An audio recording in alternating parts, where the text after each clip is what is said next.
Steve jobs के Stanford विश्वविद्यालय में दिए गए भाषण की पृष्ठभूमि बताई जाएगी। भाषण का उद्देश्य छात्रों को प्रेरित करना और उन्हें अपने सपनों का पीछा करने के लिए प्रोत्साहित करना था। यह भाषण व्यक्तिगत कहानियों, जीवन के अनुभवों और महत्वपूर्ण सीखों का एक संयोजन था।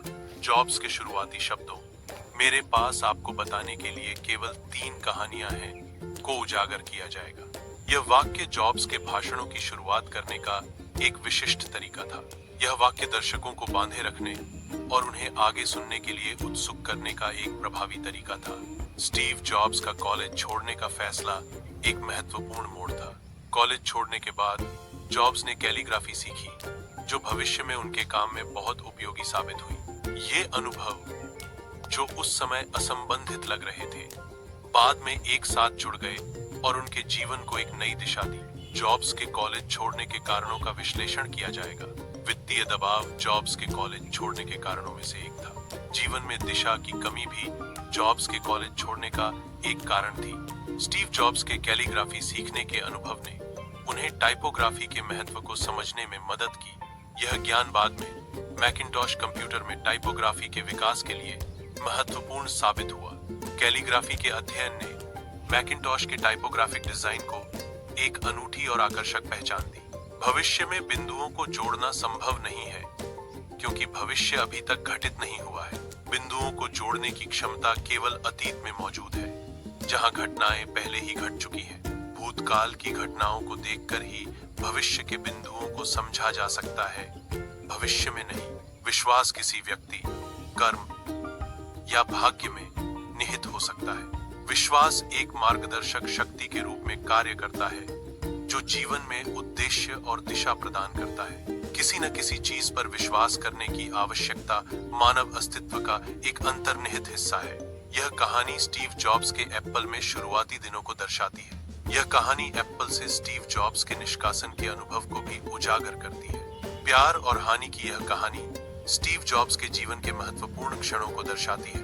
एप्पल की शुरुआत स्टीव जॉब्स और स्टीव वोजनियाक द्वारा एक गैराज में हुई। यह एक साधारण गैराज से शुरू होकर तकनीकी उद्योग में क्रांति लाने वाली एक कंपनी बनने की कहानी है। जॉब्स और वोजनियाक के सहयोग ने व्यक्तिगत कंप्यूटिंग के भविष्य को आकार दिया। स्टीव जॉब्स को एप्पल से निकालने का मुख्य कारण उनके और निदेशक मंडल के बीच दृष्टिकोणों का टकराव था। जॉब्स की रचनात्मकता और नवाचार की तीव्र इच्छा कंपनी की तत्कालीन रणनीतिक दिशा से मेल नहीं खाती थी। प्रबंधन शैली में अंतर और कंपनी के भविष्य को लेकर असहमति भी उनके निष्कासन में योगदान देने वाले कारक थे। एप्पल से निकाले जाने के बाद जॉब्स ने निराशा और अनिश्चितता का अनुभव किया। जॉब्स के मन में अपने भविष्य को लेकर कई सवाल थे और वह अपने अगले कदम के बारे में सोच रहे थे। इस दौर ने जॉब्स को अपनी क्षमताओं पर संदेह करने और अपने आत्मविश्वास को खोने के लिए मजबूर किया। जॉब्स को एहसास होगा कि उनका प्यार और जुनून अभी भी बना हुआ है। यह एहसास उन्हें एक नई शुरुआत करने की प्रेरणा देगा। जुनून की वापसी एक शक्तिशाली प्रेरणा है। स्टीव जॉब्स ने एप्पल से निकलने के बाद नेक्स्ट नामक एक नई कंप्यूटर कंपनी की स्थापना की। नेक्स्ट का उद्देश्य उच्च शिक्षा और अनुसंधान बाजारों के लिए उन्नत वर्कस्टेशन बनाना था। जॉब्स ने बाद में पिक्सर नामक एक कंप्यूटर एनिमेशन स्टूडियो भी शुरू किया, जिसने फिल्म उद्योग में क्रांति ला दी। पिक्सार की सफलता का श्रेय टॉय स्टोरी जैसी पहली कंप्यूटर एनिमेटेड फिल्म बनाने को जाता है। यह फिल्म कंप्यूटर एनिमेशन के क्षेत्र में एक महत्वपूर्ण मील का पत्थर साबित हुई।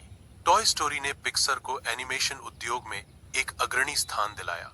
एप्पल ने नेक्स्ट का अधिग्रहण किया, जो स्टीव जॉब्स की एप्पल में वापसी का मार्ग प्रशस्त करता है। नेक्स्ट की खरीद से एप्पल को महत्वपूर्ण तकनीक और प्रतिभा मिली। जॉब्स की वापसी ने एप्पल में नवाचार, आशा और आत्मविश्वास बनाए रखना महत्वपूर्ण है। कठिन परिस्थितियों में भी अपने काम के प्रति प्रेम और समर्पण बनाए रखना सफलता की कुंजी है। विश्वास और प्रेम के साथ हर चुनौती को पार किया जा सकता है। यह खंड जॉब्स के कैंसर से संघर्ष और मृत्यु के बारे में उनके विचारों को दर्शाता है। कैंसर से जूझते हुए जॉब्स ने जीवन और मृत्यु के बारे में गहन विचार व्यक्त किए। मृत्यु के बाद जॉब्स की विरासत उनके नवाचारों और जीवन दर्शन के माध्यम से जीवित है। जॉब्स ने मृत्यु का सामना करने की तैयारी की, जो जीवन का एक अपरिहार्य हिस्सा है। उन्होंने अपने बच्चों को इस वास्तविकता के बारे में बताने का निर्णय लिया, ताकि वे जीवन की सच्चाई को समझ सकें। यह प्रक्रिया उन्हें एक साथ लाने और उन्हें भविष्य के लिए तैयार करने का एक महत्वपूर्ण हिस्सा थी। कुछ कैंसर इलाज योग्य होते हैं, जिससे रोगियों के जीवित रहने की संभावना बढ़ जाती है। जॉब्स का कैंसर इलाज योग्य था,